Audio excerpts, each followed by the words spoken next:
Ladies and gentlemen, we're live once again. The latest edition of the Squared Circle Maniacs Pro Wrestling Podcast. I'm Johnny Bottles. To my left is Dr. Don Wayne, the Neckbeards psychologist from Twitter. Another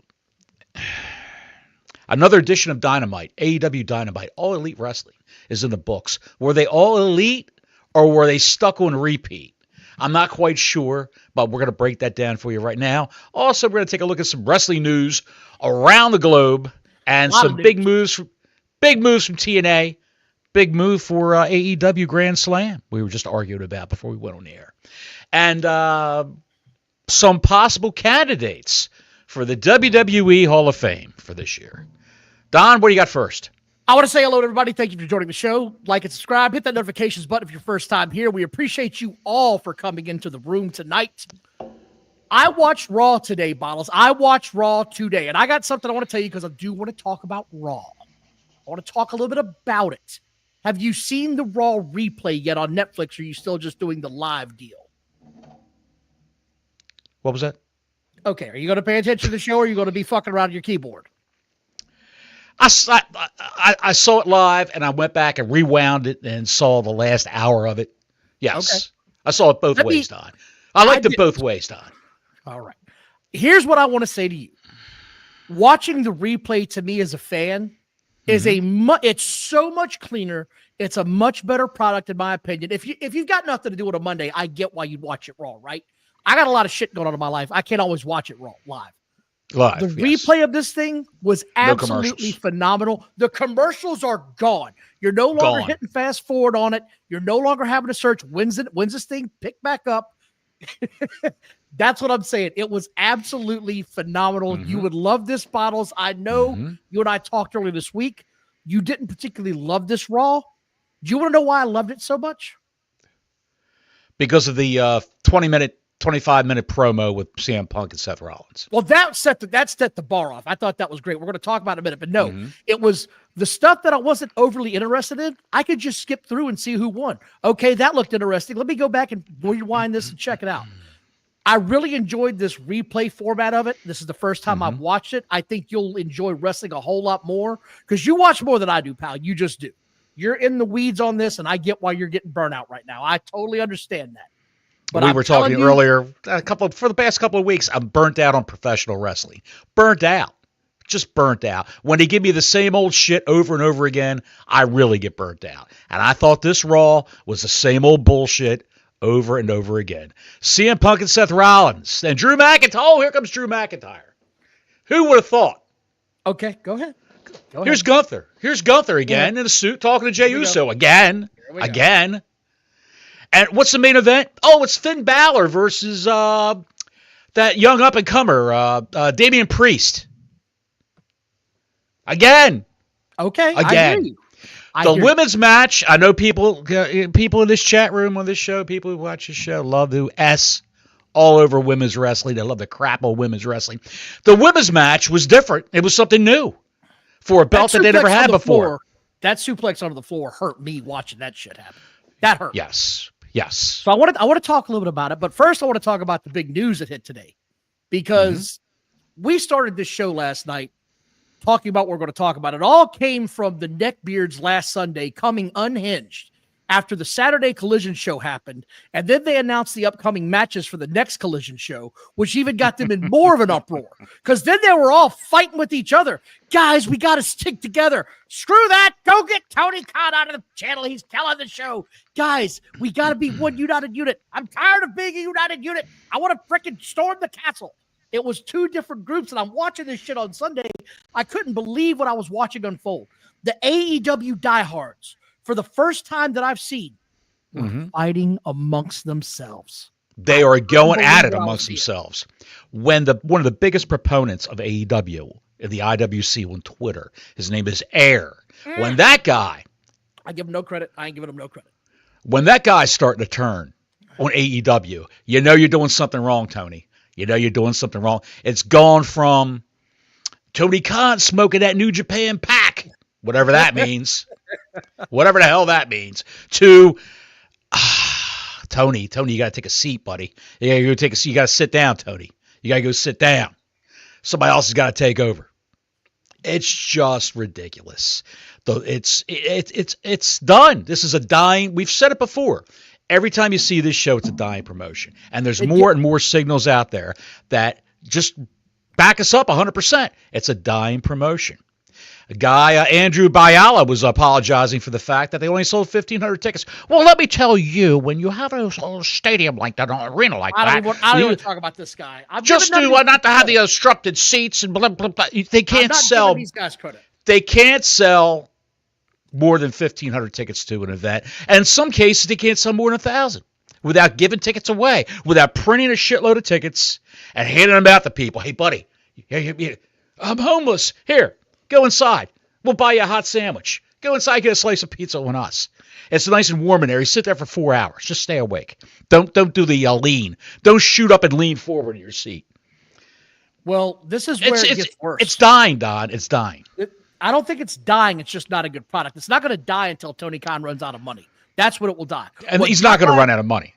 What got my attention today was WWE and TNA. Let me get this right. Announced a multi-year partnership where they will be working together to build both brands. Yes. I don't know what the hell that means, but I do know that it means AEW and the New Japan deal looks less and less more important every day when something else happens. We saw it starting at the end of last year with TNA having their people show up on NXT. They had some people from TNA show up on the Rumble event, the female champion. Can't remember her name off the top of my head because she's not on my TV every week. You know what I'm talking about? The steroid chick. Gorilla. Jordan Grace. Jordan Grace. And she's going to finish up wrestling Tessa Blanchard on one of their shows. That's her last match in the company, and she's going to be on either NXT or on the main. She should just go right to the main roster. That's going to happen very, very soon. Royal Rumble's coming up February 1st. She'll be in that, and she'll be a fixture on the main roster. What this means is the NXT stars are going to be going back and forth to TNA, and TNA stars are going to be going over to NXT, and it's going to shine a light on NXT. I mean, on TNA.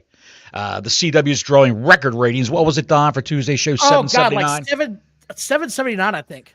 Yeah, it was 100,000 more exactly than what AEW was. Yeah, so we'll talk about that later on, too. Yes. That little controversy. And I got a theory on that. I can't wait to talk about that because that's some Yes. He called me yesterday with a light bulb over his head. I could see the light if I looked out my window. Dude, the light going down the East Coast from that bulb over his head. I was shocked, to say the least, when I was watching that show on my DVR. I was shocked. But I thought that was a pretty big deal. The other part of this was I knew it was a big deal when I saw the AEW drones flip it out. This is going to be the end of TNA as we know it. They'll never be the same. New Japan can't draw flies on shit. Don't tell me this is going to hurt TNA to have some big name stars on their show. You're looking at this half-assed backwards. You can send Kenny Omega to Japan all you want. They can't draw more than 30,000 people in 2 days. So stop with the nonsense. The new thing with them now is when you complain about the AEW attendance, the ratings, the booking, the new thing now is better in WWE. Better in WWE. How's it better in WWE? You've got $1 billion company making all these moves, a multi-billion dollar company making all these moves. Every star that's in professional wrestling, if they say they don't want to go to WWE and headline a show, they're lying. They're lying. Penta proved that on Monday, and I can't wait to talk about that. Yes. We're going to talk about that because I got a lot to say about it. Yes. Did you see Rikishi's in the news again? This is going to make you laugh if you didn't. Rikishi said about Hulk Hogan, just sit in the back and drink that great American beer and don't say anything. Rikishi, you are one to talk about somebody popping off at the mouth when you cannot stop chirping on social media about how your sons are getting screwed over at every opportunity while he's legitimately getting pushed down our throats. Rikishi, do us all a favor. Take a time out. Go sit in the kids' corner or at the kids' table or whatever it is and get away from the adult. You and Hulk Hogan can go drink beers together. We don't need to hear from either one of you ever again about wrestling or your kids or what you think about the business. That's my 2 cents on that. I don't know if you saw that nonsense or not. I didn't see any of that. Generally, when I see Rikishi with a little clip of something he said on his podcast, I fly right by it because it's all crap. It's just he's trying to get attention to himself, maybe to be inserted into the bloodline angle. He's got a little sour grapes, Don, because he's the father of half the bloodline on the Roman Reigns side, and he hasn't been featured any of it. He floated that Remember the Bloodline match at WrestleMania? The War Games match or whatever. No, not the War Games match. The Bloodline match at WrestleMania. He floated. I'm not WrestleMania. I'm going back to the Survivor Series. He wanted to be the referee for that match. I didn't see that. At Survivor Series. Yes, he was jockeying for position to be a special guest referee for that. And it never happened. It never bore fruit, which is a good thing. I can't see that happening. I'm glad they didn't do it. That was a terrible idea. Thank you all for joining again. Super Chat's open. You got something you want to say? Something caught your attention? Let us know. They have also announced 2 matches for Saturday night's main event in 2 weeks. Which is going up. Announced so far. Go ahead. Yes. Sorry. Go ahead. No, you go ahead. Go ahead. 2 matches announced so far is Gunther versus Jey Uso for the World Heavyweight title and Braun Breaker versus Sheamus for the IC belt. Mm-hmm. I'm looking forward to seeing where this goes. I mean, I love Gunther. The guy entertains the hell out of me. I feel like he's that old school throwback wrestler that we all need today. He gives me that vibe of a legit, I can beat you down or I can out wrestle you. It's up to you. How would you like it? Like, that's how I feel about him. Jey Uso's work, as we've talked about in the ring, has progressively become the drizzling shits. I can't stand to watch the guy wrestle anymore. The entrance, the kids love it. That's fine. I get that. But when he gets in the ring, the spitting in the hand, all of it, man. I can't do it anymore. Don, he sells a lot of T-shirts, Don. He sells a lot of sunglasses, a lot of T-shirts. They don't know what to do with Gunther. That's the problem. They don't know what to do with him. They don't have a workhorse on that brand who could actually go toe-to-toe and put on a great match with Gunther. Sheamus has done it. McIntyre's done it. If they want to go into reruns like they've been doing, just have McIntyre fight Gunther. On Saturday night's main event, it'd be a better match than Jey Uso. They don't know what to do with Gunther because he's a heel champ. Cody Rhodes is the second coming of Wrestling Jesus. He is. And that belt that he's got supersedes the belt that Gunther's got. Like it or not, that's the way it's structured in that company. And it should like it or not. And it should be. And it should be. And it should be, but I don't know why. I don't know why they can't find a proper opponent for Gunther. I don't know what the problem with that is. He's so good in the ring. A fresh matchup would be CM Punk. Get him out of this rerun with Seth Rollins. Put CM Punk against Gunther. Throw him in there. Have who else do they have on the Raw roster that could wrestle Gunther? That hasn't been done before. There's plenty of guys. The Chad Gable burial continues to drive me insane. That just drives me nuts. I don't get that. I will never understand that, why they're burying Chad Gable. I think the guy's got phenomenal talent. He can cut a promo. I don't understand what they're doing. But you're right. When it comes to those, they've got a lot of mid-carders right now in the WWE. A lot of really good over mid-carders. Mm-hmm. If they wanted to strap a rocket to LA Knight, that would be the natural ascension for him right now. We talked about this a year ago. I said he should be going after the U.S. title at WrestleMania. Now he should have the rocket on his ass going for the world title, but for whatever reason, he's in the doghouse with Triple H and can't get out. Well, there have been reports of LA Knight being... So we've heard. So we've heard. Allegedly, there are reports of LA Knight being a little cocky backstage, being a little cocksure of himself. And that rubs some people the wrong way, but it's good to have confidence when you're in a dog-eat-dog environment like professional wrestling. Speaking of dog-eat-dog environments of professional wrestling, have you heard that Saturday night's main event, a future episode, is going to go up against AEW All In Texas? I have heard about this. Yes, I have. That's a big damn deal. And it's not always sunny in Jacksonville, pal, because no, he's having a big meltdown this week. He's having a huge meltdown. Over ratings, over this movement, over a stadium show that went to a smaller arena that's they can't sell tickets for it, even in a smaller arena. I just I don't get it. I don't get it at all. I don't get what they're doing over there. And speaking of having another meltdown, a guy on the WWE is having a meltdown. Corey Graves. Yes, let's talk about this for a minute. Corey Graves has been moved off of the Raw announce team in favor of Pat McAfee, and he was told, well, McAfee is more of a big name than you are, and that's why he's there. Okay, well, I'll just go to SmackDown. That's undetermined right now. What do you mean it's undetermined? It's undetermined whether you're going to SmackDown or not. This is what This is what he says. Oh, well, this is also what Meltzer says too. Yeah, but Meltzer's been getting gripped on this the whole time. And they have both been getting played like idiots on this whole thing. This let's the word one. Let me read his tweet because I've got to pull. Yes, let me read his tweet that caused all the controversy, and we'll just go over whether or not these guys are getting worked. Graves was on his first episode of NXT last week, not this week. He didn't look happy. Vic Joseph's patting him on the back. He's a lead color guy. Booker T's on the other side. Vic's in the middle, and Corey didn't. He had a sour look on his face, and he was a little reticent during his cup. Yeah, so he was verklempt and reticent. Yes, he posted on Twitter. Imagine chasing your dream, then being told, not deciding, that you're no longer physically able to pursue your dream. He wrestled as Sterling James Keenan, which is a playoff on the name of the lead singer for Tool, Maynard James Keenan. Great band, saw him live, great music. And he was at NXT as Corey Graves, and he was a bit of a skinnier lad, a tall guy. It wasn't bad in the ring, not anything that you but say, hey, we got to bring this guy up right away. He languished at NXT for a while, and he got his bell rung so many times on the independent circuit and at NXT that he was susceptible to that. And they said, well, you know, you had a lot of concussions, and it would be a good thing for you to go forward with this. Same thing that happened to Christian when Christian was wrestling. Too many concussions, allegedly. He was told that he's not able to do it physically any longer. Then you dedicate your life to doing something dream adjacent, he says, and being pretty effing awesome at it. And then when it's time to enjoy the fruits of your labor, being told you're not famous enough for your own job. Just in case you're wondering where I've been. Like, we don't know he's on NXT. No one knows that. Somebody watch who he's been on NXT. Now he's home. He's home laying next to Carmella and raising their kid. That's what he's doing. Big activity, big scuttlebutt. Where's Graves? Is he really upset? Blah, blah, blah. No one's really talking but Meltzer and Sapp. And they're saying that it's not a work. They're saying that he's really mad.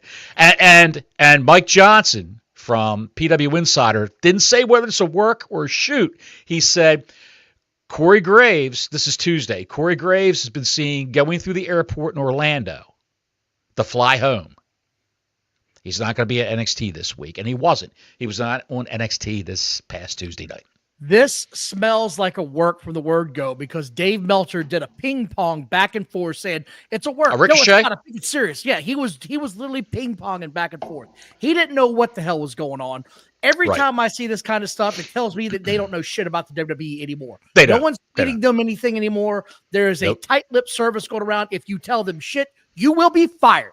This is a business of surprises, and if you can't keep them little lips from moving and talking to somebody about it, you don't need to be in this business. Kayfabe has been ruined to the point now where the surprise almost never happens. So thank God they're keeping this thing buttoned up. Meltzer, shut the hell up. Stop trying to track it down. Let fans enjoy what it's going to be. I think it's a work. It's a great work. It's starting off in January for the payoff in April. I'm excited to watch this happen. I'm all for it.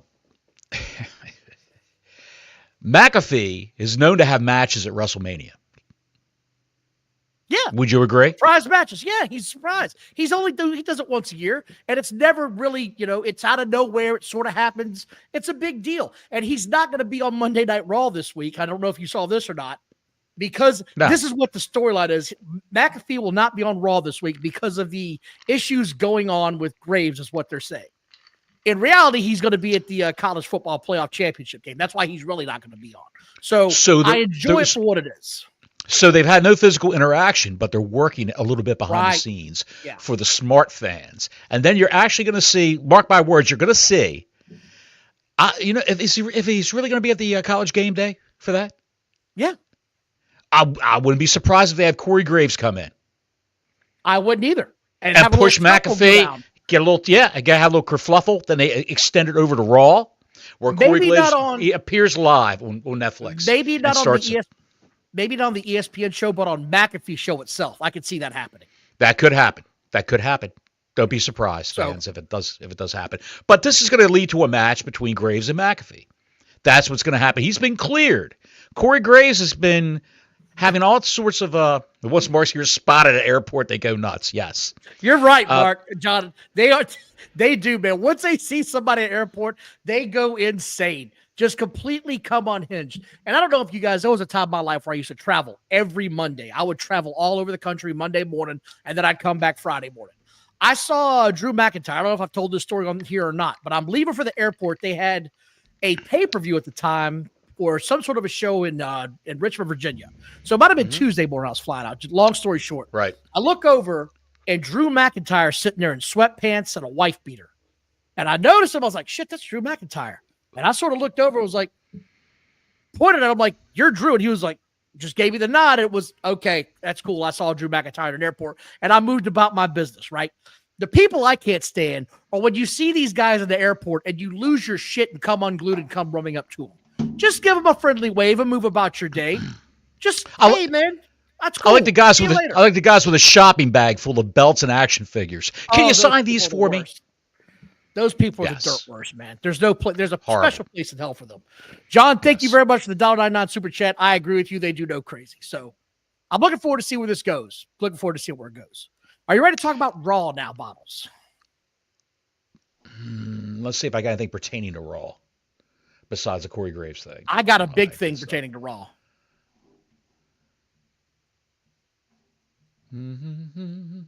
Well, while you're looking for it, I'm going to talk about the opening. The opening of Raw with the new drone shot, it looks like the opening for the Running Man back in the late 80s, early 90s. You remember that movie? The crowd going insane. It's like they're in the Thunderdome. The damn drones flying all over the place. The crowd's going ballistic.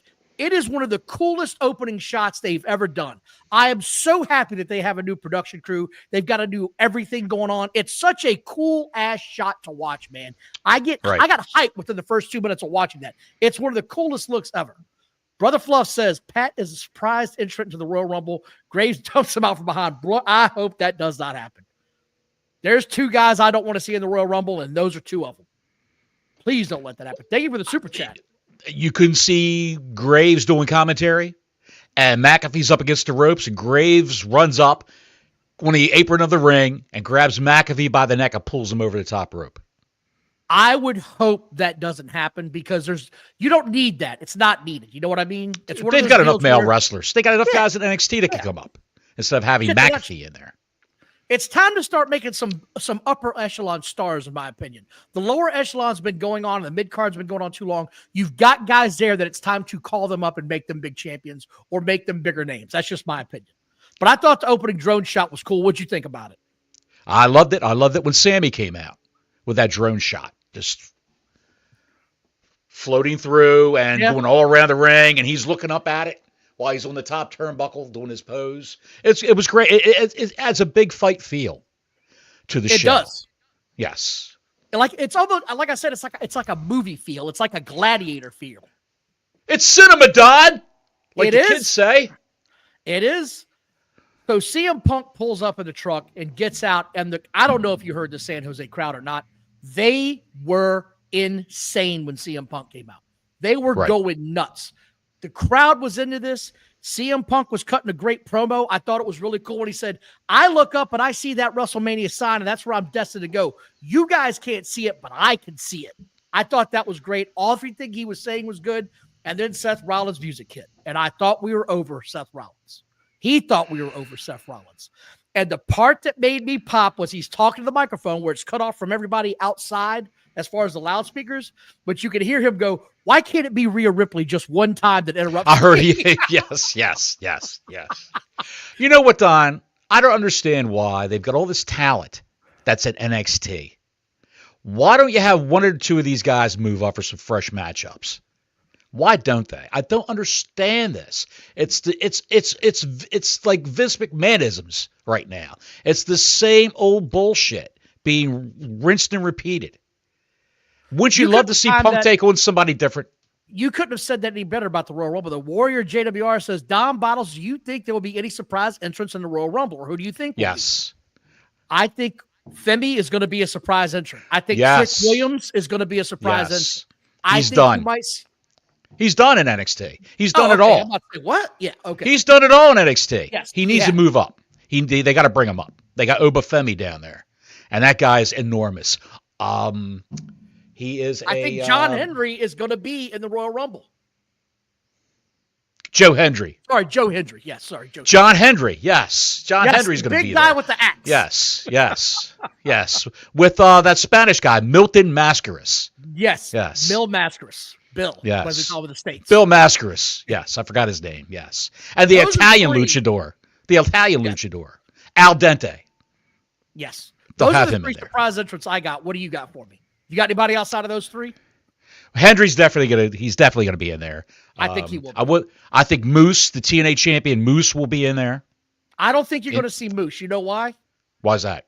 I think you're going to see maybe one TNA guy get involved in this, and that's it. I don't know really the smooth new thing they have going on. It's be interesting to see how they're going to plot that. Obafemi definitely, like we said. Hendry, Trick Williams. Who else comes to mind down there? I think Ethan Page. He's done everything. Ethan Page is probably going to be in there. They need to move him up to the main roster. He could talk. Yeah, he I could agree. work. Yes. What about the women? I think we talked about this a couple of weeks ago. I think There's so many Charlotte. down there. I think Charlotte Flair makes her return. You were saying you thought she might show up on Saturday night's main event. I think it's going to be the Rumble. She makes her surprise return. I really believe that with all that's in me. I don't think she wins, but I think she makes her surprise return.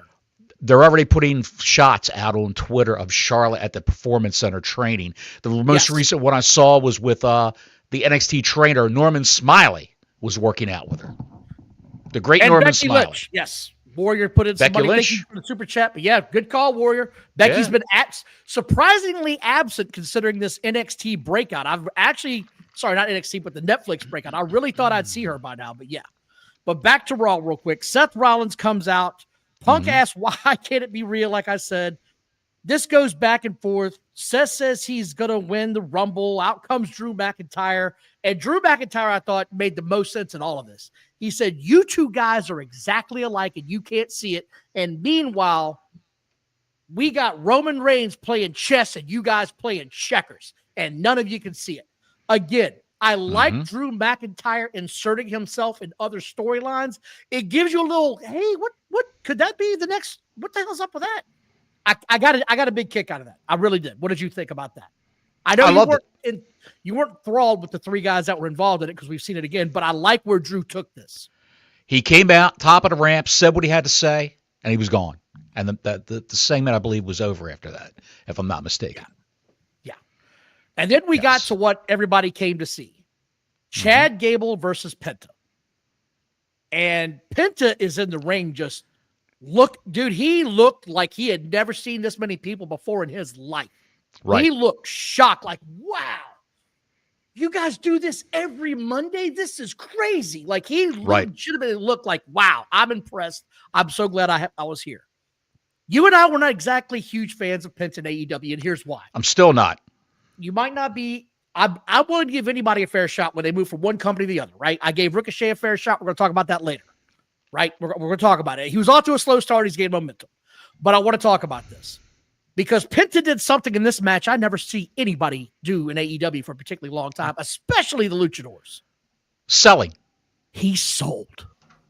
Yes, he did. He sold the leg. He sold it 1,000,000 times. Did you see the clip that somebody made on Twitter of him screaming with his leg? And they put when Tom used to get like hit with a baseball bat, he'd scream. Or if he'd get his foot slammed in a car door, they put that scream in the Penta laying there holding his leg going. That's pretty good. It was hilarious. Seen that one. It was good. It was good. Chad But he sold. Okay, Chad Gable, in my opinion, was the perfect opponent for him. Chad Gable can go. He can have this kind of match. You don't have to worry about him. But there were some spots in this shit that made me nervous. When Chad threw him into the turnbuckles, it looked like he threw him a little bit late, and he had to tuck his head late. And I was like, oh, shit, please don't tell me this kid just broke his neck. He didn't. He got up okay. I thought the match was good. It was going to be the draw for most fans because this guy's been getting hyped now for a while. Fans outside, fans of the WWE were looking him up. Who's this Penta guy? Who's this Penta guy? Well, here we go. Penta's in the ring. He put on a hell of a show. Ring. He didn't disappoint. And then he cut an emotional promo that I thought was really heartfelt. And I enjoyed the hell out of it. I enjoyed his debut. You saw him in AEW, right? We watched many of his matches begrudgingly in AEW. Who knew he could speak English? Not me. I didn't either. Who knew? They never let him talk. They always gave him a hype man. Alex Abrahantes, him and his brother over in AEW. It wasn't needed. Penta can speak English. Maybe it's not the greatest, but he can get by. I understood every word he said in English. And then he segued over to Spanish because there's a huge Spanish contingent in the audience. His family was there. Yes. They were all there lined up, though. I guess it was the wife and his daughters, and they were crying, or his nieces, or whatever relation they were to him. Obviously he knew them, and they were upset. Not upset, but they were so happy. Yeah, they were crying tears of joy because this is a dream he had. Who wouldn't? To be on Raw, Monday Night Raw, on freaking Netflix for $1 billion company owned by TKO. I'm glad you televised around the world. I'm glad you said that because Bubba Ray said it's every wrestler's dream to make it to the big time. And the WWE is the big time. The big time. And whether you like it or not, you're a fan of AEW or not, you dream of getting to New York because that's where you become a superstar. And there's no other way around it. That's what it is. Plain and biggest merch seller of the week. All those Penta masks. Yes. They were selling out of those things before he even debuted. And I think it was cool for Penta to walk down the aisle and see kids wearing his masks. Yeah, right away. Right away. And but then again, it's Penta, and we're right back into the hot-shotting, grandstanding for the crowd, doing the hand signals every 30 seconds. Yes. That zero fear hand signal he does. When is he going to actually? I'm just waiting. I'm watching him cautiously to see when he goes right back to the old AEW routine. I don't know that he does, Bottles. I think that he understands this is professional wrestling. You have to sell because you're the baby face. You have to fight from underneath if you're going to be a luchador. You're not a particularly big guy. He's bigger than Chad Gable, but I thought he put on a hell of a match. John says Dragon Lee, Lucha Brothers, Vikingo, all wasted by TK. I don't know about Vikingo. I don't know what the ceiling is on that guy just because of his size. But after seeing this, he was not using this guy the right. This is what we've been saying. They don't have the kind of matches that can pull you in as a fan because they had it. They called it the Mexican Destroyer this match, and they sold it. And the crowd went insane, completely unglued. Mark K says Penta has a family, for God's sake. That man's broken in half. So did you hear about the problem he had with the ropes? Have you heard this story? It's too loose because it's for big men. No. The ropes, the ring ropes in AEW are steel cables covered in vinyl. But the ropes in WWE have always been. They have regular rope and tied tight and wrapped up in tape. That's what those ring ropes are. So they got chat. We appreciate it. A little more give to the WWE ropes than the AEW ropes, and he wasn't used to that. So it's just something you work at, I guess. Also, something you have to adjust to. Thank you all for watching. Please like and subscribe if it's your first time here. Hit that notifications button, the ring-a-ling on the ding-a-ling. We appreciate your support. We're trying to get that number up on the subscriptions. We're approaching 1,100. We are a small mom and pop organization, but we're working to get there. Liv and Dom break up backstage. That's coming. That's imminent. It's sort of a weird. I don't know where it's going to go, but you can tell this is coming. So it is what it is. The whole Judgment Day is going to implode. It's all going to implode. It's about time, though. It's been a 4-year run. Let's get past it. JD and Balor, you could tell they don't like Dom. They don't like Liv. Yeah. And Carlito's just the idiot walking around with. He is the idiot walking around. No idea what's happening. Maybe they'll bring up some guys from NXT to fill out a new Judgment Day. They have the Uba Femi showing him as a new NXT champion. I like the look of the new Uba Femi. Oprah Femi? I like the look of the new title. Uba. He's my Uber driver. This is going to be a new Japanese name now. The way you butcher the Japanese names in AEW, you're going to be... Opera Femi made his debut. You'll see it in a couple of weeks. Opera Femi made his debut in the Royal Rumble. It's Uber Femi, and his biggest battle is going to be against Drive.com, whatever the next guy. Lift. It's going to be Lift. It's going to be Lift. Lift is going to be the opponent. El Hijo del Lifto, yes. There you go. That's what Viking is changing his name to so he can sell El Hijo del Lifto. Yes. They showed him Gunther and Jey Uso. I said, no, thank you. I don't need to see that anymore. Uso yeets. Gunther does some shit. Valkyria wins the Women's Intercontinental Championship, which was a big damn deal. Like we talked about earlier, the superplex or the suplex on the floor hurt me. That hurt my insides. Very attractive girl. She dresses modestly in the ring. Anytime you watch a Lyra Valkyrie match, you will not see her ass crack eating her tights. You will not see that whatsoever. She wears almost grandma panties when she wrestles, almost. And she can wrestle. She can go. She can go, and she's a good performer. She can go. Yes. Dakota Kai, everything she does looks soft in the ring. I don't know. What can you do with Dakota Kai now? Where does she go? Does she wrestle Rhea Ripley for the belt? How realistic is that? What are you going to say? Go ahead. I don't even care. The other part of this show that mattered, Rhea Ripley came out, and then Nia Jax came out. Bottles, they booed the shit out of her. They should. He booed the, but it wasn't no away heat. Like, they hate her. That was crazy to me. I have never seen Nia Jax booed like that in my life. She's coming in, Dan. She's coming in to wrestle Rhea Ripley. Have a program with her, probably at the Rumble. God, I hope not. Warrior JWR says, Don Bottles, you hear rumors Malachi Black. We talked about this a little bit last week. Contract's not up yet. Time's up. Contract's not up yet. I've got a little sauce, Don. I got a little sauce. Well, go ahead. I got a little juice. I got some wings.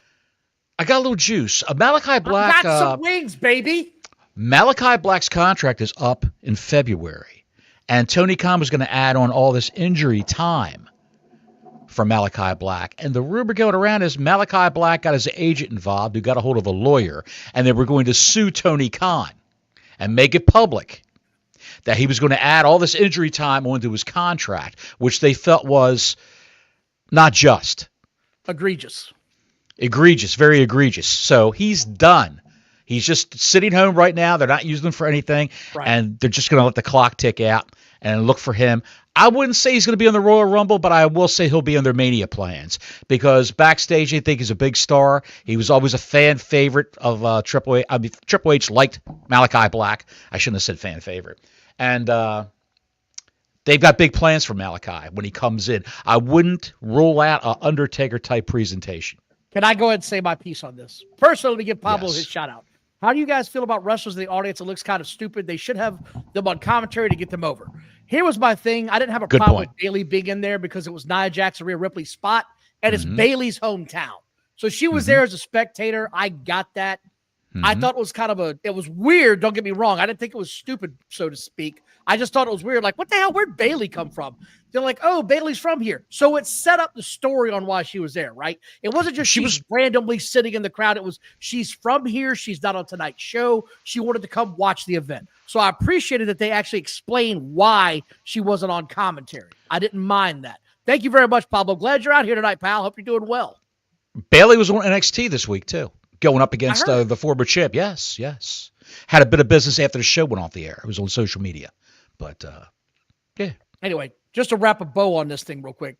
Sami Zayn won his match, and Damian Priest beat Finn Balor. We hope that thing is over right now.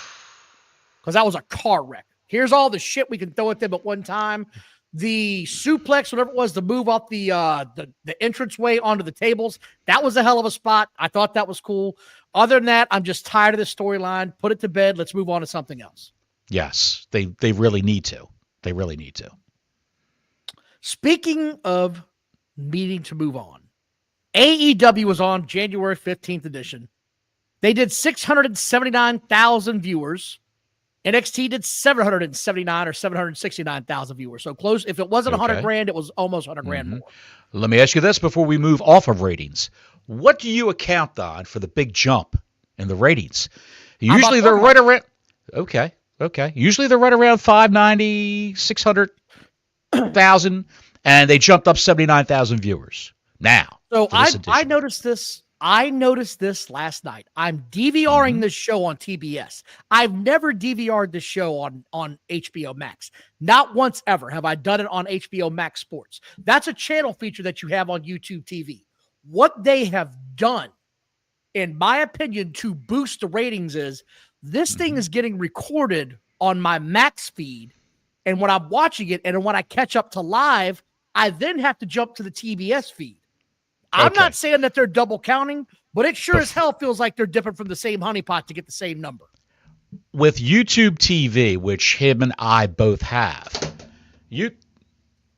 Bottles has got Jesus some Christ. shit going down, folks. My light just fell. Good Lord, I mentioned YouTube TV. I'm talking about AEW ratings and my light just fell. Yeah, it's all gone to shit, just like their It's awful. It's all good with this shit. Here's what happens. With YouTube TV, you have the option of doing add-on programs, add-on apps to YouTube TV. And one of them is HBO Max. One of them is also AMC Plus and Shudder TV and all these other smaller apps. Paramount you can get. Showtime I can add onto my YouTube TV. And Don has HBO Max. Well, we'll just call it Max. You got Cinemax. Why call that Max? I don't understand why they do that. HBO's the big brand. It's stupid. Right. It is ridiculous. Anyway, it was just another great Zaslav decision. Call it Max instead of HBO Max.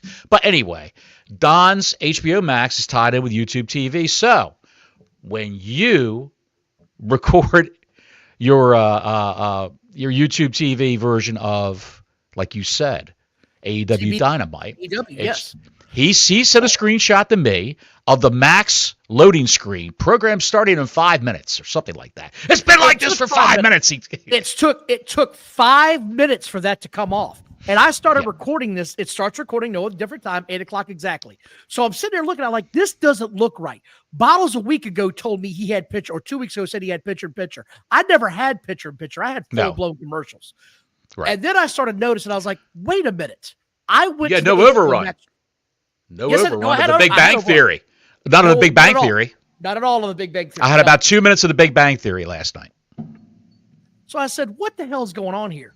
I go and look, and sure enough, it has moved the DVR recording from TBS to the HBO Max channel. So that's just, it's one of those deals where it's like, why would you move where I'm recording this from unless it really matters to the people counting these numbers behind the scenes? Because it don't make a shit to me either way. It clearly matters to somebody behind the scenes. It clearly does. So that's something to look at when you're starting to see these numbers magically jump by 40 and 50,000 in the past couple of weeks. That's really odd to me. Suddenly they're back up to 679, and 2 weeks ago they were down in 580s. Well, maybe you could attribute some of this to being the main event, where a guy who's never been in the main event before as a singles wrestler is now main eventing, and a guy that a lot of people feel that he's underused, and they can get behind a guy like Powerhouse Hobbs, the great Will Hobbs. I can't say great, but he's a good guy. He's a good wrestler. Big dude. Looks like everything he says he's going to do to you, he could do. He could back it up. Right. So. Well, they had 1,500 tickets distributed for this show at a building that holds 4,500. So, again, they're just not doing well in ticket sales. You can't give these damn things away. I don't care what any of the Neckbeards say online. It's just not good. And this thing leads off once again with the Cracker Clan. One of the worst ideas they've had to have this guy, this goof, John Moxley as the champion yet again, and his idea of what good booking is like. And Hobbs cuts a promo, which is pretty good. I thought Hobbs did a good promo. He did a good job. But by the end of this opening segment, they couldn't have said Max Carnage anymore if they tried. They would not shut up screaming Max Carnage, Max Carnage. What does that even mean, Bottles? And I'm dead ass serious. What separates this show from any other AEW Wednesday night show? It doesn't, except for more boredom, more mundane crap, and more boredom. That's what separates it from the average show. Maximum Boredom would have been a great title for this show. Maximum Boredom. Because he's awash with buzzwords, Tony Khan. He lives for the buzzwords. The Grand Slam. Denny's. Denny's. Maybe he would have sold some more tickets for Australia if he would have tied in Denny's with their show, the Grand Slam. Maximum Carnage. What's the when he has his the title? What is it? When he has those championship runs after I don't care. I can't remember the name, but there's hour and a half shows he'd run after Rampage, where it's all for titles. It's Collision, Rampage, all these buzzwords. Battle for the belt. Battle for the belt. Battle for the belt. So what about Winter is Coming? Yeah, we just had that. Winter's coming. Did you know Winter's coming? Winter is coming. What about Shivani is shitting? Why don't we have something like that? Shivani is shitting. Please get this guy off my TV. Taz is back. You only need two guys out there. Shivani serves no purpose. No purpose whatsoever. Horrible. Taz finally showed back up this week, and we get Brian Cage versus Kenny Omega. And I said, okay, I have never been the guy that's going to be in Kenny Omega's corner just because I've never been overly fond of his match style. It's not that I don't think the guy can have a match. It's just that style of wrestling is not what I like. I'm not saying that it's not wrestling. It's not an art, but I'm sorry, but I don't understand Kenny Omega's nonstop move set, never sell shit, go 100 miles an hour and never stop. I've never liked that kind of shit. I just never have. He's got something new now. He's selling the stomach because of his intestinal problems. He's selling the stomach now. And he did that several times last night. I will say that. I'll give him a little credit in that respect. But for a guy who's had all these diverticulitis-related problems, slow it down a little bit, Kenny. Actually, look like you're winded. Look like you're out of breath. Look like you're really hurting. Add a little drama to it instead of all these crazy V-triggers. I tell you what, when he got that big bastard up for the one-wing angel, his finishing we're going to move, talk about that. I want to talk about that. Hold on. Save that. I'll let and you. What is going on with Brian Cage now? What is happening behind the scenes of this company? What's with Brian Cage? He's grown a beard out. He's got rid of the mohawk. He got rid of all the Wolverine cosplay crap he used to wear to the ring because he thought he looked like Hugh Jackman. I guess his stripper wife told him, "You look like Hugh Jackman with your beard cut like that." Okay, I'm going to go with this. When you don't have somebody giving you a sense of direction, this is what happens. Right. You start reaching for anything that anybody tells you is a good idea instead of finding it and seeing how it goes. He's changed every 3 months, so I don't get that. But I didn't, and this is just what I noticed. Kenny Omega, it's his first match on AEW in over 400 days. Mm-hmm. Did you notice the new music? Because I wasn't a fan. I wasn't a fan of the new music. Buddy, you're when you watch this crap over and over and over, if I'm watching someone having their face rammed in a plate of dog crap, I'm not paying any attention to the soundtrack. It's just I'm burned out on this company. I'm burned out on this company, Don. I just can't. It's just the same old crap over and over. Okay. Stay with me here. I'm trying. I didn't think this was terrible to start off with. Don Callis gets in some cheat heat spots on Kenny Omega. That sort of highlights I did enjoy that. Nope. I did like that. Yeah. That was cool. Some life. Yes. Something different you never see. A manager just wailing on a guy while he's sliding across the announce table.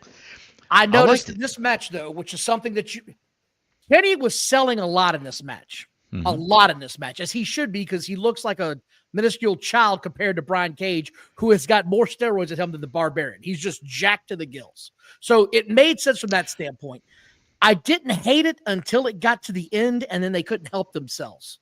And like you said, I'll let you go ahead. Mm-hmm. I'm just cut to the end. The one-winged angel. Go ahead. Phenomenal. I thought too.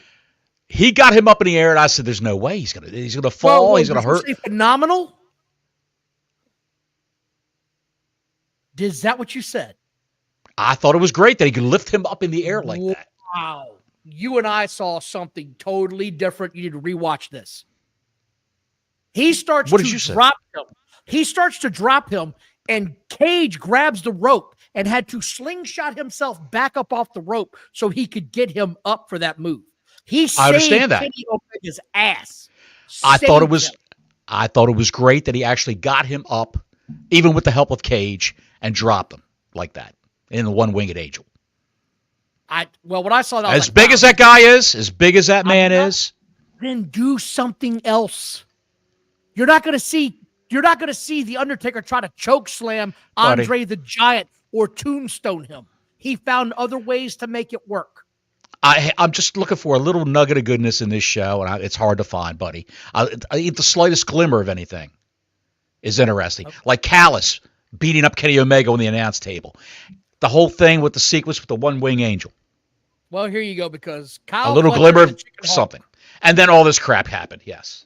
Yep, you get Kyle Fletcher, the Chicken Hawk, out of nowhere. They start beating the shit out of Kenny Omega, and out comes Ospreay. And now Takeshita comes out, and he starts beating the shit out of Kenny. And they're just kicking the shit out of Kenny and Ospreay all of a sudden, to no end. All of a sudden, it's the Royal Rumble. It's the Royal Rumble in every match. It's the Royal Rumble. Let's fill the match, the ring up with people. Let's do that.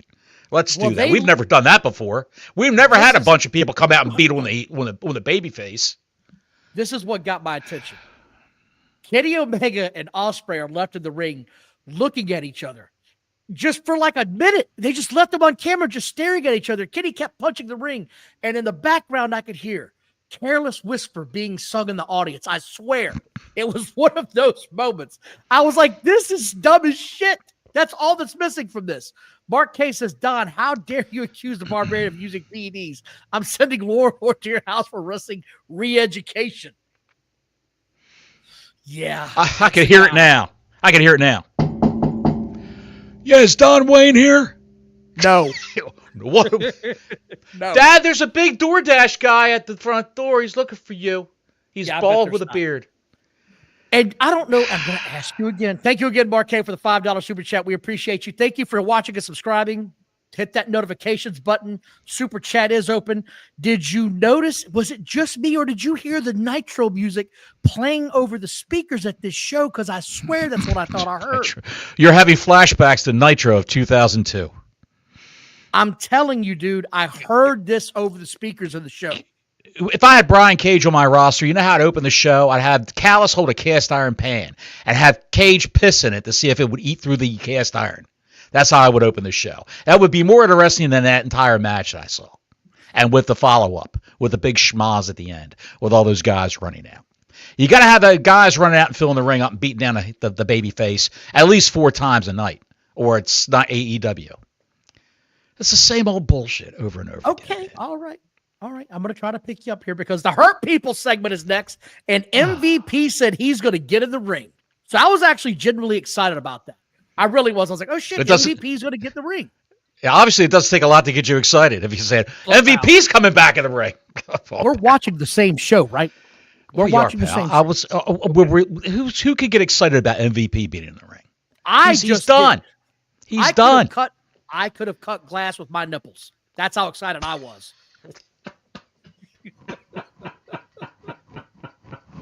Next up on AEW Dynamite, a man's going to cut glass with his nipples. But let's bring in MVP first. But first, let's see if Brian Cage can piss through this cast iron skillet. Go ahead. Now you've got a wrestling show, pal. Now you've got a pure circus act. Absolutely. That'd be fantastic. So next we get the Jericho New York Minute. And you know this is going to go bad. And Low Plains Drifter drops an MF bomb out of nowhere. What the hell was that? It was a pre-tape thing, and they probably planned it. So I know. Right. I would have loved if they would have done it live on the air. Now that would have been fun. And you have the censor would have woken up. What did I just hear? And hit the button. Too late. Have you noticed Low Plains Drifter's changed his look quite a bit? Little bit, yeah. He's not wearing the titty pants anymore. He's lost the hat. So he's got not wearing he's not wearing that hat anymore. I can't call him Low Plains Drifter anymore. Look, he will always be the original LPD.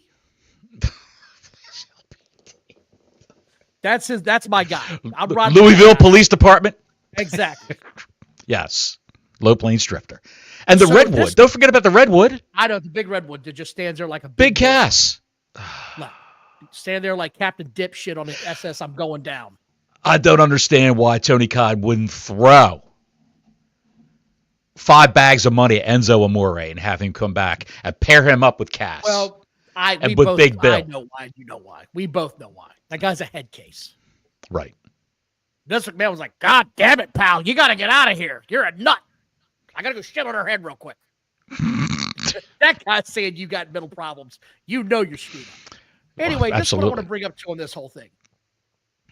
And I didn't realize this is what was going to happen on Collision. But apparently this group is teaming up with the Cracker Clan to face FT Rated R and Powerhouse Hobbs and who else? Some other tag. Benjamin, and Lashley. Okay. So here's my whole thing. This is why I think the Neckbeards lost their shit. Because if John Moxley is supposed to be he's trying to take back AEW and change it for the better. He's supposed to have issues with everybody, right? It's not Benjamin and Lashley. The Outrunners. I stand corrected, Christopher. Outrunners. That's the Outrunners. Thank you. So again, I ask, why is Moxley teaming with these other teams if he's supposed to have an issue with everybody in AEW, and these are the only people he could trust that are in his Cracker Clan? This is why the Neckbeards were coming unglued Sunday, because when they saw this, they were like, that's it. There it is. We were officially wrong. Tony Khan has lost the freaking plot. It's gone to shit. That's how I saw this. You could have had Pac, Claudio, Yuta, Moxley, and Marina Shafir. Those 5 that are in that group against, hear me out, against don't. Rated FTR, Powerhouse Hobbs, and Willow Nightingale. Maybe that would work, yes. You could do that, even though, I mean, hey, we're just spitballing and putting stuff together to see if it sticks. Why not do that instead of putting the Outrunners in there, who have had no interaction with, and Jericho and his group, who have no interaction with Rated FTR, or those guys. Oh, with Rated FTR they have. I mean, with the Cracker Clan, I should say. I'm getting my names in this fantastic company mixed up. I got friends in Low Plains Drifter places. I got friends in Low Plains Drifter places where they can't wrestle at all. And you should look at the faces of these neckbeards. Holy shit, now hold my beer. Respect the neckbeards. Anyway, that I noticed that. I didn't get that. I get now why they're coming unglued, because none of this plot line is making any sense from a story perspective. Now they're seeing it. What we've seen all along. Yes. Now they're seeing that this organization is just slapped together with duct tape. That's all. Bubble gum and duct tape. It's slapped together. And cockamamie bullshit. And sprayed down with White Claw and a white powder. Next up on the show, Ping Pong comes out. If you're new to the channel, Ping Pong is who we call Ricochet. And the Swerve's house chants start. And I understand that right now Ping Pong is trying to get heat, but he's trying to do it the Dominic Mysterio and New Day way, where he acts like he's going to talk and then he gets booed. In my opinion, he would get more heat if this guy started talking with that yappy-ass chihuahua voice than if he doesn't talk. Because no one wants to hear this guy talk shit. No one does. And I didn't think it did him any favors by trying to challenge what everybody else has already done in WWE. You're not going to be the next Dominic Mysterio, or you're not going to be the next New Day. Be you. You and that shit is on everybody's nerves. That got you real heat because it was annoying as hell. Just like the Guerrero woman, when she would scream, "Excuse me." That got legit heat because that annoyed the shit out of everybody. Ricochet should not be trying to do the other people's shit with the "I'm not going to talk, but you're going to boo me." Don't be that guy. Be the guy that's going to do the ha-ha, because people hate that, and they want to boo the shit out of him. Am I wrong there? You're not wrong at all. No, you're not wrong in the least.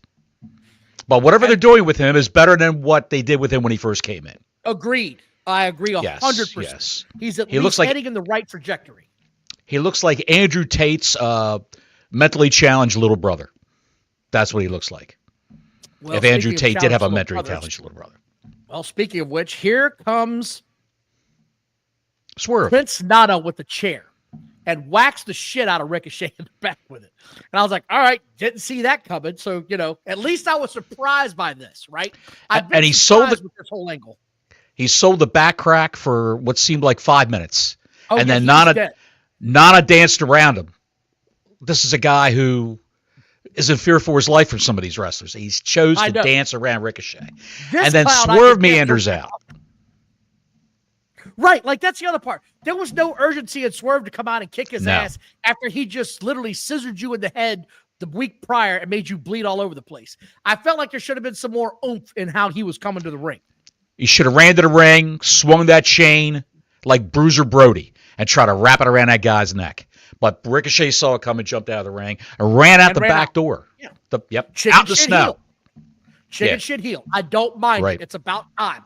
That fits his persona. He's not a bigger guy, right? I want to thank everybody again for watching tonight. Please like and subscribe. Hit that notifications button. Special shout out to Vlad, who's going through some personal issues, brother. We're thinking about you. Appreciate you, brother. Mercedes Moné. A day in the life recap.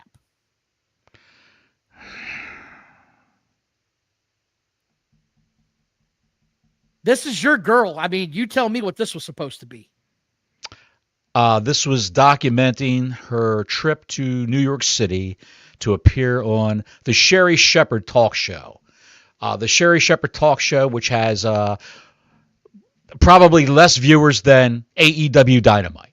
the Sherry Shepherd talk show. I'm talking probably Rampage levels of viewers for the Sherry Shepherd talk show. Sherry Shepherd, big-time wrestling fan. She was in the crowd for a WWE show a while back. She was in the crowd for an AEW show a while back. Don't remember if it was Dynamite or Collision, or I'm not sure. But she knows who the wrestlers are, Sherry Shepherd does. Yes. She knows who Mercedes Moné is. And Moné came with a little evening dress on, with all of her belts, all 4 of the belts hanging off her arms. Why does she have 4 now? I still don't understand this. They were supposed to be fighting for a title, and she was supposed to be putting one of her titles up, and somehow this bitch walks out with a new belt that she wasn't even fighting for. None of this makes sense. This Saturday, she's going to be at the Cow Palace out in California. She's going to be a Pure Pleasure. Legs and eggs. Come on stage. Welcome to stage, Mercedes Moné. Wrestling for the Girl Scouts Championship, Hardcore Championship belt. She's going to come out to 5 minutes alone by Pantera. Warrior JWR says, Dick the Blueser, plumber extraordinaire. I got to give credit where it's due. The great Brian Last did that one. I thought that was a great nickname. There was a sign in the crowd Wednesday night, Dick the Boozer. Was there? Yes, there was. I didn't see it. That's great. Somebody put it on Twitter, Dick the Boozer. Mercedes Moné seems like a cross between like you said, the what was the name of that nightclub? The strippers, the nightclub. What was the name of that place? Pure Pleasure. Pure Pleasure. Cross between a Pure Pleasure stripper and Cardi B, which actually could be the same thing if you look at it through a different glass. She wants to be the Cardi B of the wrestling business. She talks like her. If you ever heard Cardi B talk, she sounds like Cardi B. They brought up the fact that she used to be known as Sasha Banks in the WWE. She's the highest paid women's professional wrestler in the world. That's what she of keeps all saying. time. Of all time. And her cousin is Snoop Dogg. I have a hard time buying that. The cousin is Snoop Dogg. There is a 2-for-1 special at the Pure Pleasure this weekend. You can get Mercedes Moné and Queen Abdullah Oblongata on the stage 5-for-1. And Sky Blue will sit on your lap in the roped off section with her cast on her leg. The Hurt People come out next. And dude, I'm sorry. I like this group. I don't care. And they had a good match. Like the group. I do like the group. I don't like who they wrestled. No, you don't. Private like Party is done. You don't like PP. You don't like PP. Just a failure. Mark Briscoe was great. Briscoe was great, but he's mismatched with these guys. He's like a commando Mick Foley. Hold on. I wanted to ask you about this because literally a month and a half ago, wasn't this guy paired up with Orange Cassidy and that other group and all this other crazy shit? And a month and a half later, he's with the PP? Another great matchup. What you need, if you put Briscoe with the Outrunners, it would be a better pairing than Orange Cassidy and Best Friends. It would make more sense. Or pairing them up with Private Party. Private Party's the conglomeration. That was what they were called. Yes. Private Party's got the consolation prizes for being there from day one and being hurt a lot. Both these guys were hurt a lot. Mark Quinn, he lost. Ashton Chevalier, thanks for the 5 spot. Monet's going to need to go up a few cup sizes to be Cardi. LOL. You're correct, sir. Thank you for that. Casting a microscope on her cup size. Bless America. Lord, what has this show turned into? What the hell is going on around here? I don't know. I like the warlord's at the door knocking. What is going on? I got steroids upstairs. Anyway, this thing was okay for what it was supposed to be. I love watching anything the Hurt People do. Like all 3-man tags, though, this thing turned to complete shit, and Shelton gets the win with the super kick. Again, you just can't have anything nice. It's all got to fall apart at the end. All of it. I don't understand why they had that match. It wasn't needed. Didn't make any sense. Just have the Hurt People beat Private Party on TV for the belts. And they're the new champs, and Private Party can go back to the car wash or go back to Chick-fil-A and do whatever they were doing before. Mom, the meatloaf! It is what it is. They rehashed the Cope beatdown, which I still can't believe that's what he's going with. But the Cope beatdown, the recap with Pac, and the Cracker Clan and FTR and their best friends, and they have this recap. Why does everybody in this company revolve around, he's my best friend. Well, he's my best friend too. We're all best friends. We're all friends. You remember when I lived on your couch for a year? I lived in your car. Shit, I didn't even know. Was that you?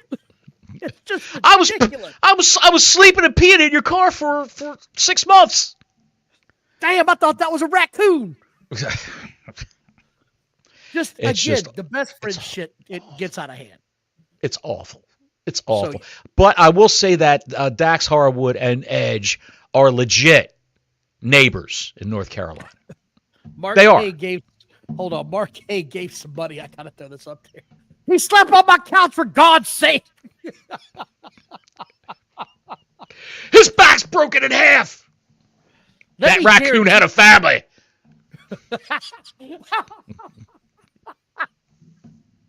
Oh, that's good shit. Jeff Jarrett comes out, and he has some of the best music in this company. I know you weren't paying attention, but when he comes out, it sounds like a star's coming out. The guitars are... It's like, oh shit. It does. Here comes it does. And Jeff Jarrett cut a great promo, or he started to.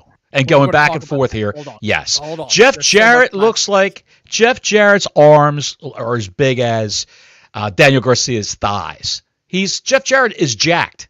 He really is. He's in great shape for his age. Here we go. This is their John Cena. He's starting his retirement tour. This is their John Cena. He watched an episode of Monday Night Raw that Tony Khan did and said, I need John Cena. I need a John Cena type. Jeff, you want to retire? You've always talked about it. You could do a retirement tour. We'll put the belt on you, or one of the belts, or... Okay. We'll put the neighborhood cookout belt on you, Jeff. We'll make one up. Go ahead. Jeff Jarrett gets out about 8 words, and MJF comes out immediately. Like, immediately MJF is coming to the ring. He says some shit like JJ is the last thing you see before your company dies. MJF takes shots at Karen. He takes some shot about including Kurt Angle and how you're going to taste both mine and his balls when I get done with her. This promo got weird fast and went entirely too long, because then Jeff Jarrett starts calling MJF's girlfriend a Canadian hooker. Like, this thing, it just went off the rails. And we've talked about this before. MJF and the screaming has got to stop. Like, him screaming into the microphone. He's better off when he's a shithead heel, not screaming at the top of his voice. This thing went completely off the rails, went entirely too long, and totally lost the plot. I don't know what you thought about it. It ended with Jeff Jarrett punching him in the face, but I just thought this thing went on way too long, man. Way, way too long. MJF's gone from cutting Piper-esque promos from Piper's salad days with the WWE when he was fighting Hogan to cocaine Piper promos where he's screaming and rabid. And it's just, I guess he's doing whatever he can right now to work a feud into a froth. Put a head on that feud. That's what he's trying to do. And they paired him up with Jeff Jarrett. I don't know whether that was something that they all agreed on or something he's forced into. Do you think he's forced into this? Why isn't he challenging for a belt? Well, he says that's what he's chasing down now. That's what he's chasing. So he's going through Jeff Jarrett to get to the Moxley's title, which makes no sense whatsoever. They ought to go back to babyface MJF. I was here from day one. And Moxley wasn't. He came in after this company opened, and here's what we're going to do. And we're going to take this belt back from this son of a bitch. MJF should be the conquering hero against the Cracker Clan. But they're not going to do that. They're not going to do that. They're not going to do it. They're going to make the conquering hero at the end. Ospreay. No, not Ospreay. Kenny. It's going to be Kenny and the Young Bucks come back to take over. That's how this is going to go. Mark it down, put it in a book. That's how this is going to go. Either way, what did you think about this thing? I thought it went entirely too long, and I feel like MJF has come out of 2024 and is still on a downward trajectory and cannot pull the nose up on this bitch. No, he can't. He can't. When he grabbed Karen Jarrett from behind and used her as a human shield, I said, what the hell is this man doing? What's going on now? What's happening now? And then he was out of the ring and it was over. I'm glad you mentioned that. So I got to put an exclamation point on this. Can Karen Jarrett not stay the hell out of the ring and stay away from the limelight? She can't help herself. She can't. No one she wants cannot to help see herself. your 50-year-old ass in the ring. Stay off of my television, you old biddy. I don't want to see you anymore. She thinks that she's in demand. People want to. Her fans need to see her. That's what she thinks. And if Jeff is, he's going to say a thing, he's going to put her on TV. So, you know what? Jeff Jarrett could cut a great promo. His in-ring work's a little suspect because he's an older guy. He's got to work safe now. The gimmick with the whacking people with doing the El Kabong with the guitars over their heads, things like that. Slap nuts. Why not? Why not the slap nuts? All the references to TNA he's thrown in promos in the past. Not everybody's getting that. No, not everybody's following that. No. Yes. So you're right. So it's good to see Jeff Jarrett, a guy who knows how the business works and how to work a crowd in the ring, cutting promos with a guy who used to be a master, MJF. Yes. So enough of that. I didn't find it was heinous. I didn't find that was heinous. Probably the most interesting. I thought this was whole shit. All of this was shit. From the word go, it was 14 minutes. If you're going to have a promo, it's I talk, you talk, and I might say something else back, and then you slap the shit out of me. This went entirely too long with the back and forth dialogue. Went off the rails at the end. But it was good because it was something different, Don. It was something different from what they usually do. I hated this. I hated everything about it. I wasn't in love with it, but I'd rather watch that than watch a private party match. That's all I can tell you. It's a real close draw for me right now. I'll be honest. AEW Collision. Moving forward. Christian Cage comes out and Hook jumps him from behind. And again, I'm going to ask, why do wrestlers insist on wearing jewelry to the ring? Because if I was the opponent, the first thing I'm going to do is I'm going to pull an Aqib Talib and snatch that chain off of you and chuck it in the crowd for disrespecting me that way. You dare wear jewelry in the ring with me? Nah, to hell with that. Stone Cold came out in a neck and a chain every night when he would cut a promo. Mm-hmm. You never saw him wear one to the ring, not once ever, and wear it in the ring in the match. I don't understand this new age of bullshit. I really don't. I think it's ridiculous that they do this stuff. This match, I don't care about. I have no love for Hook. We know how I feel about him. His music sucks. His entire presentation sucks. I don't know why he's being called a suplex machine at 160 pounds. None of this makes any sense, and I just couldn't wait to get to the end of this. And it finally got there when Nick Wayne, and Sabian calls the DQ, and Samoa Joe returns. That was the only thing that mattered in this entire match, was Samoa Joe returning. Maybe they'll actually pop ratings with Samoa Joe now, because he was the number 2 guy with ratings during the MJF Championship era when Joe was there for a long time. They would put him on at the 9 o'clock hour, and he would always pop a rating. Next, we get Renee Baguette in the back with Jeff Jarrett. And again, let's go completely off the rails again. Dustin Rhodes appears out of nowhere to give Jeff Jarrett a pep talk. And you know who I thought that was? I thought it was Darby Allin's dad. I didn't know. Dude, this thing was so bad. And why is he painting his? Why haven't they ever said anything about why is Dustin Rhodes painting his face like Darby Allin? A half skull on one side of his face. Different colors, of course. It's not white. It's red, blue, green, yellow. Why? What? I don't know, Don. Why did he do anything? Grey Goose 545 has entered the chat. It's good to see Jim Ross here. Maybe he can be back on camera and bring some sanity back to this promotion. What did this do for anybody other than confuse Nobody. me and make me go, no, I don't want to watch this. I don't want to watch this. It was enough Jarrett in the ring. 15 minutes of Jarrett in the ring. Why would you belabor the point backstage with Dustin Rhodes, of all people, coming up and doing a little rah-rah speech? Dustin Rhodes, who hasn't done anything. He's a Ring of Honor, half the Ring of Honor tag champs with Sammy Guevara. That's another guy you hardly see anymore. Not that I want to see Sammy Guevara, but I'm just making observations about it. Dustin Rhodes needs to be in the WWE to be with his brother. It's an angle right there that can write itself. You could have the Rhodes brothers fighting for a belt. Never going to happen. Never going to happen. He just resigned. By the way, he just resigned with the shit show. He just resigned with AEW. By the way, he's got the tag team championship of Ring of Honor, And they still have the 6-man tag championships of Ring of Honor. I didn't even know that was still a thing. That he's got belts that aren't on television. What is going on? Oh, you can't follow it. You just can't follow it. This whole company needs a reset. Hit the button.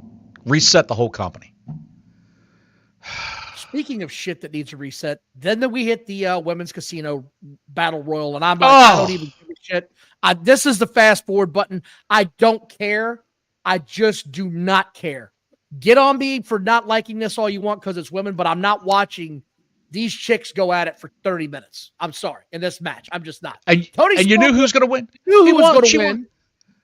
Even they knew who was going to win because as soon as she got her hand raised, the graphic went up on the screen. Really? Mariah May at Grand Slam in Australia. Mariah May versus Toni Storm. Coming to the Perth Laundromat. AEW Grand Slam. We're putting a ring up in a parking lot. And then it happened. Mox versus Hobbs. Hang on a second. No, you left out one thing with this women's thing. I'm going to mention one thing. I'm just going to mention one thing. It will take me a minute.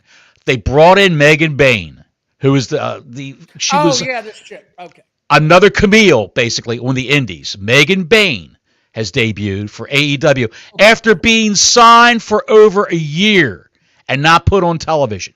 Over a year and not put on TV. I'm glad you brought this up because they made a big deal about her coming out. It's Megan Bain. Well, she wrestled here a few years ago in some AEW dark matches. I can't believe she's back. They do the shittiest job of introducing new talent that I've ever seen in my life. It makes no sense. I don't know who she is. I don't know her backstory. Nope. I don't know why she's here. And now I don't give a shit. Where the hell's Camille? Where is Britt Baker? Where are the girls that have been established for the past year or since the company started? They're just gone to the wind. They're gone. And I'm getting this chick I've never heard of main event on the show. The people that Mercedes Moné doesn't like are not on the program anymore. They're not even on Collision. Figure that one out. They're not even on Collision. Where is Camille? Camille's in limbo, Don. I wouldn't be surprised if she signed a 1-year contract and that would be up in February. She signed in February of last year. Sky Blue's got a broken leg. They brought out Anna Jay. No, not Anna Jay. Julia Hart, who doesn't have the House of Black anymore, but she's still spitting the black mist. Which was a good spot because someone actually got hit with the black mist and screamed and carried on. Yes. Harley Cameron looked like someone rubbed her face in tar with all this black crap all over her face. You fast forward through it. I'm just bringing it up to you. Megan Bain is a beast. Oh, no, I saw She's a good wrestler. She's a good wrestler. Fast forward. Yes, she's a good wrestler. But they won't use her. They won't know what to do with her. They won't be able to use her. Again, where's Camille? Who's the new chick? Why are you making a big deal out of her? She's dressed in some sort of a Phoenix Rising outfit. So she's clearly put some time and money into her costume. I don't know who the hell she is, and I don't care because you didn't introduce her to the fan base. Again, another opportunity lost. Max and Hobbs is next at the 9:50 mark. I said, this thing's got a 15-minute overrun. Oh, my God, please don't tell me this is going to go 30 minutes. Please don't tell me this is going to go 30 minutes. But it happened. But it didn't happen the way I would have done it. Mox is wearing his earring. At least Hobbs ripped it out. However, he bit it off of his ear. Why would you bite his ear to bite it off? Wouldn't you just snatch it out of his ear? Randy Orton did that to Jeff Hardy. Remember that match? He had that nose ring, and he ripped it out of his... I don't understand. Again, I'm just... They did Hobbs wrong. They did Will Hobbs wrong. I'm just going to say what I wrote down here real quick. Everything about Jon Moxley's entrance is stupid. It's the dumbest shit I've ever seen. He walks around the crowd like, I'm a Panther. I'm a Panther. I'm punch myself. I'm ready to go fight now. You lost to the Denny's waiter. Stop. Stop acting like you're Billy Badass. I get that you think you're the next coming of Stone Cold. You're not. Nothing about anything he's doing right now can I get behind. I can't stand this guy. Nothing he does I can get behind. Nothing. This whole thing started the way every match he has starts. It's a joke. The only thing good that happened this match is they legit ripped the earring out of his ear because he's such a dumbass that thinks it makes him look cool and tough. Shut up.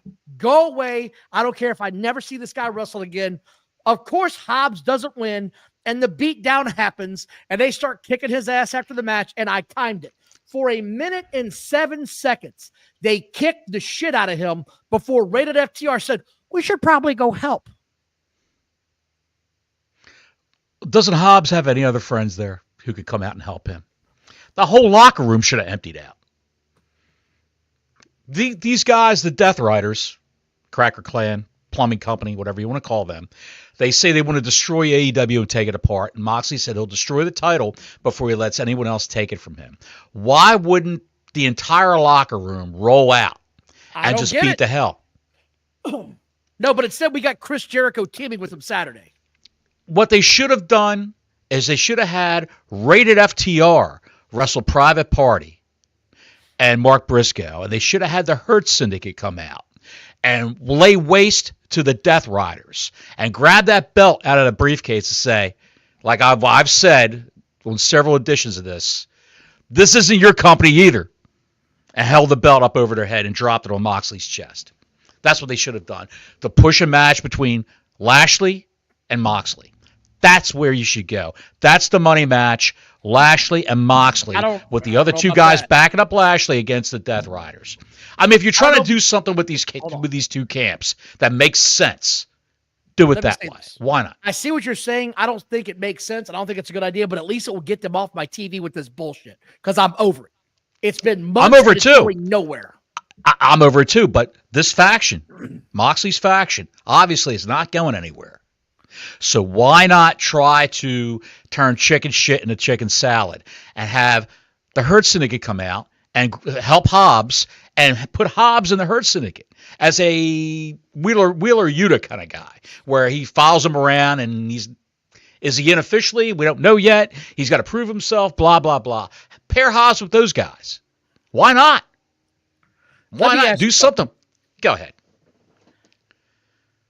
Is there any way now, after last night's show, that the Neckbeards can continue to get behind everything this company does? Or are we going to see more fallout? Because I didn't see a whole lot on Twitter today about how great this show was. They were real quiet. Suddenly the Neckbeards have gone into hiding.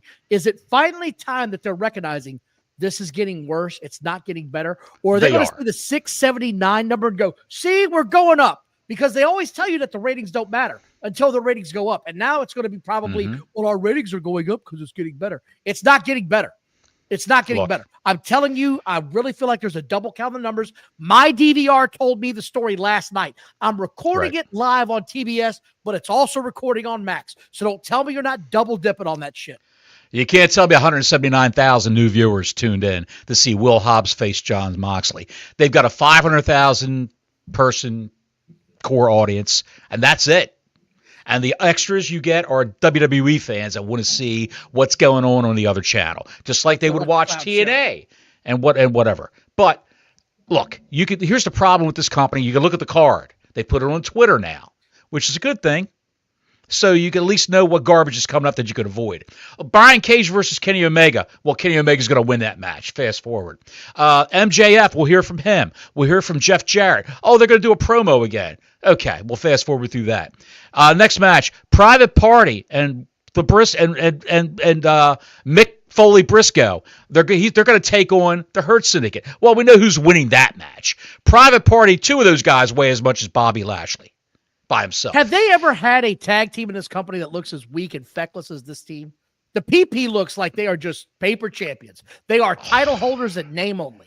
That's all it is. That's all it is. It's a consolation prize, like I said earlier, because they've been with the company from day one, and they've each been individually out hurt. Mark Quinn's been out for a year with a bad back, a back injury. Isaiah Cassidy got hurt a while back when Quinn was out hurt, and he healed up and came back, and Quinn was still out hurt. So anyway, let's not get into the granular level here of the injuries.